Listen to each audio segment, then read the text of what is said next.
कुछ लोग एसआईआर के नाम पर फिर से दंगे भड़काना चाहते हैं, जैसे वक्फ और सीए के मामले में किया। इनके लिए संविधान नहीं, वोट बैंक की दुकान ज्यादा जरूरी है। डीएमके कहती है साजिश है, टीएमसी कहती है कि गर्दन काट दी जाएगी। उनके नेता भड़काने का काम करते हैं। बिहार के चुनाव से 2 महीने पहले आप एसआईआर करेंगे, और वो भी अचानक से एसआईआर करेंगे जिसकी कोई मीटिंग नहीं हुई होगी। अगर आरटीआई से हमने सूचना मांगी है कि एसआईआर के लिए कब चुनाव आयोग में मीटिंग हुई, तो आज तक उसका जवाब नहीं आया। अब एसआईआर के लिए चुनाव आयोग मीटिंग कर रहा है ना, अब एसआईआर के लिए चुनाव आयोग बता रहा है ना कि ये प्रक्रिया है। अब एसआईआर के लिए कह रहा है ना कि 6 महीने समय मिलेगा, 8 महीने समय मिलेगा।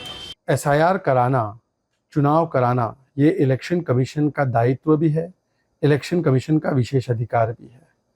और इलेक्शन कमीशन को ये सुनिश्चित करना है कि जब चुनाव हो तो चुनावी रोल, इलेक्टोरल रोल में प्रामाणिकता हो, इंटेग्रिटी हो। परंतु कुछ लोग एसआईआर के नाम पर फिर से दंगे भड़काना चाहते हैं, जैसे वक्फ और सीए के मामले में किया। इनके लिए संविधान नहीं, वोट बैंक की दुकान ज्यादा जरूरी है।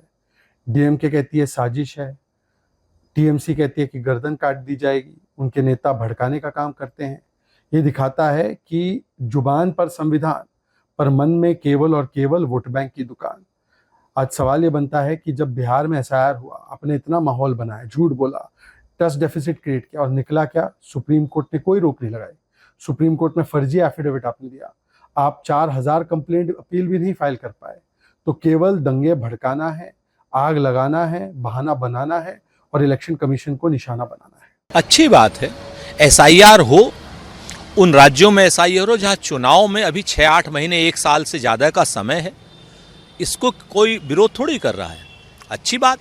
और एसआईआर का तो उस समय का हम लोगों ने विरोध किया, एसआईआर का थोड़ी विरोध किया। एसआईआर में जो त्रुटियां थी उसका विरोध किया। एसआईआर में हमने कहा कि आप आधार कार्ड शामिल कीजिए।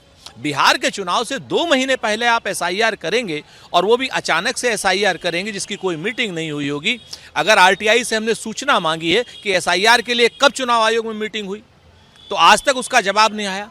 अब एसआईआर के लिए चुनाव आयोग मीटिंग कर रहा है ना, अब एसआईआर के लिए चुनाव आयोग बता रहा है ना कि ये प्रक्रिया है। अब एसआईआर के लिए कह रहा है ना कि 6 महीने समय मिलेगा, 8 महीने समय मिलेगा। तो जो त्रुटियां एसआईआर के लिए कर रहा था चुनाव आयोग, जो पारदर्शिता नहीं दे रहा था देश को, वो अगर पारदर्शिता देगा तो कहाँ एसआईआर का कोई विरोध करता है। हमारी मांग है चुनाव आयोग से कि भारतीय जनता पार्टी के मरे रिश्तेदार लिस्टों में जिंदा ना हो, जैसे बिहार में किए। हमारी मांग है चुनाव आयोग से कि एसआईआर में नल, नील, कोल, भील, पिछड़े, दलित, आदिवासी, नौजवान, महिला, किसान के वोट न कटे, जो लोग जिंदा हैं। वैध एसआईआर का कोई भी विरोध नहीं करता, और अगर चुनाव आयोग एसआईआर के नाम पर कोई अवैध काम करेगा तो उसका भरपूर विरोध होगा।